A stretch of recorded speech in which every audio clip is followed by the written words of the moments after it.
I didn't really know of them. And I do know of quite a lot of new wave of British heavy metal bands, and there's a question whether or not they should be seen in that way. I mean, they were and are a metal band. They were from 1979, but they weren't British, they were Swiss, is my understanding. This is Rash Panzer, and one of the reasons why I didn't know about them is because they didn't do very much in those early days. Like a lot of bands, they struggled to get product out. It was a little bit of a difficulty in those days. Some bands did extremely well and were signed to majors. Some bands were signed to smaller organisations and companies. Some bands struggled to get the distribution they wanted, or they had labels that then didn't stay around for long, things like that. And they produced a demo and an album in the sort of mid-80s period, but they've done a lot more since they came back. Now, I always think of the name of Rash Panzer as one of those kind of warlord. Remember those magazines, those comics in the 70s, folks? Mainly blokes, folks, who were, you know, it would be a strip about a German commandant who had a tank regiment, and he would just say every week, be like a comedy thing, he would say every week, well, we'll just let's move to the top of that hill, but sir, my commandant, or my, whatever you want to say it, don't you think we should look at whether or not we can get up that hill first, or don't you think we should see how many of the Allied troops are up there? No, let's just do it.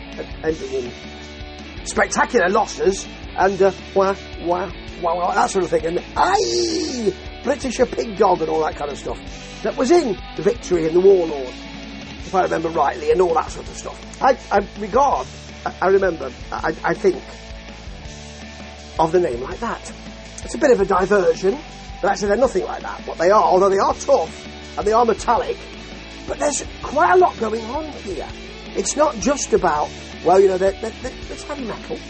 Let's say it's heavy metal, and there's very little else.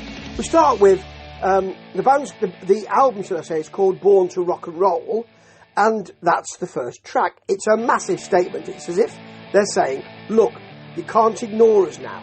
We are this good.